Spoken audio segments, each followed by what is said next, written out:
with us. Let's now dig into issues that have trailed interviews on this program in the past few days, especially the one relating to the former governor of Rivers State, Rotimi Amechi, the one involving the Minister of the FCT, and afterwards the one with Mr. Peter Obi. Tonight I'm being joined by a supporter of Bola Tinubu government and an author and the former presidential aide, Sereno Omokri, who's live for us here in our project. It's a pleasure having you join us. Thank you, Sharon. Your usual Ashoke and Nigerian attire. Well, that's what I do. 100% of the time I dress in made in Nigeria. I see that you, as soon as you saw the interview with Mr. Peter Obi, you were very uncomfortable and you thought that there were a lot of things that you don't agree with. But it does look, there are a lot of people who think that Peter Obi riled you up. And the only reason is because you know that Peter Obi could be a winning factor in 2027. Why does Peter Obi become a problem to you whenever you hear his name? That's not true. He doesn't rile me up. I rile him up, but he doesn't rile me up.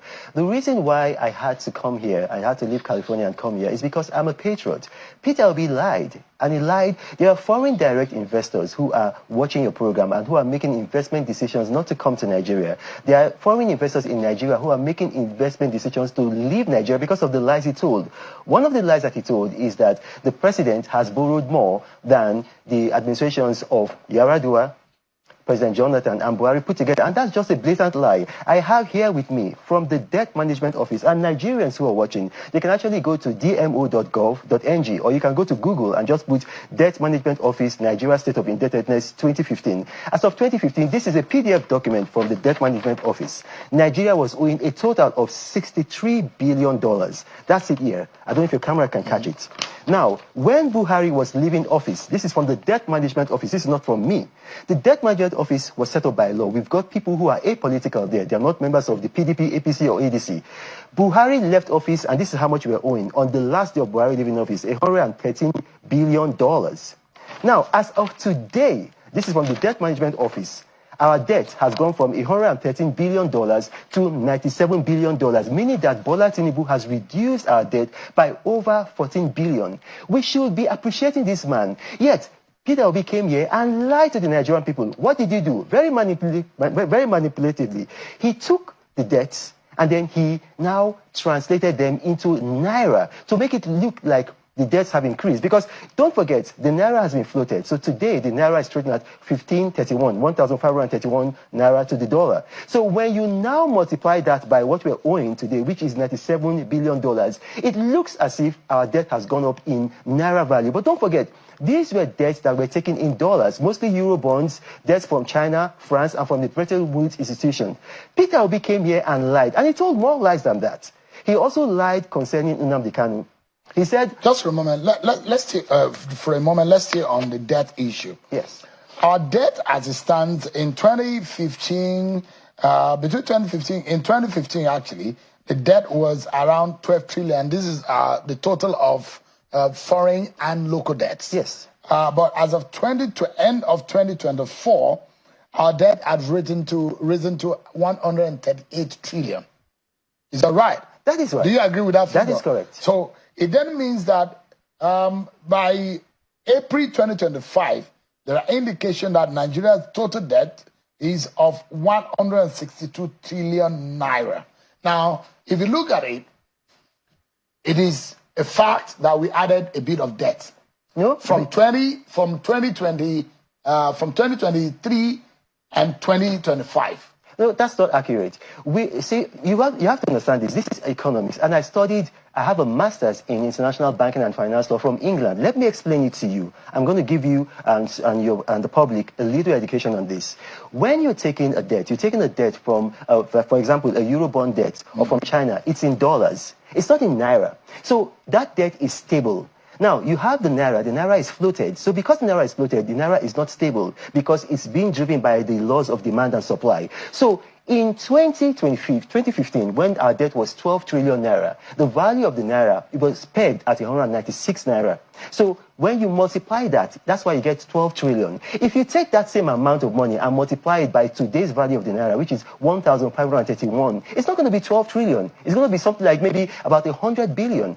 Something close to that. So when you take in General Buhari's debt, when he left office, it was $113 billion. Now, you're not multiplying it by what it was today. You're multiplying it then to get that figure by what the value of the Naira was then, which was between 440 and eventually about close to 700. And that's how you got that amount. Today, the Naira is 1,531 Naira. So when you multiply that, the dollar amount, which is 97 billion, multiplied by that, it makes it seem as if our debt has exploded. Are you saying that Tinubu government did not borrow any money? Tinubu government has borrowed money, but they've also repaid money. So, for example, we were owing the IMF.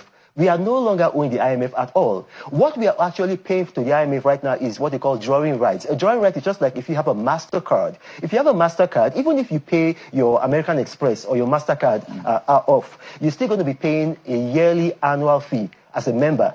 So our total indebtedness to the IMF has been paid, and it's actually there on the IMF's... So the question that a lot of people will be asking is that you want to paint it as though Tinubu government is not getting any. They are actually. Yeah, they're getting loan. It's just like what the governor of Zamfara said to you. People are leaving the PDP. People are joining the PDP. Yes, this government is taking loans, and this government is also paying loans. So the government is paying more loans than they are taking. That is why our debt has reduced. So let's ask ourselves a question. Just remember, okay. Let's ask ourselves a question. What currency do we produce? What currency? In Nigeria, in what currency do we produce? We produce in the Naira. In Naira. Yeah. So if we are going to convert and pay any debt, are we not going to take that same Naira to convert it to dollar to pay our debts? That doesn't make sense. If you're taking a domestic debt, then that's when that happens. Because you're taking a domestic debt in Naira. But when you are paying, with whichever currency that you take the debt, you are paying in that currency. Yes. But so, I am saying to you, your earnings is mostly in what? In your local currency. Well, your wealth. If you look at our earnings, that's not quite accurate. You see, you have to understand, a lot of people don't realize this. Only 15% of Nigeria's GDP is oil and gas. However, oil and gas is more than about maybe something like 75% of our foreign exchange earnings. So we are earning in dollars. For example, even if you're going to the port, the Nigerian Ports Authority, the Nigerian Ports Authority is earning in dollars. So we have a lot. We're earning in dollars. But the point I'm trying to make, Seun, let's not complicate things for your audience. If you borrow from a Nigerian bank in Naira, you pay back in Naira. If you borrow from the Eurobond or from China or from France or from the Bretton Woods institutions in dollars, you pay back in dollars. As at today, our total indebtedness has actually reduced. It has reduced from $113 billion to $97 billion. Peter Obi came to your program and lied. That was a lie. It was an economic sabotage to Nigeria.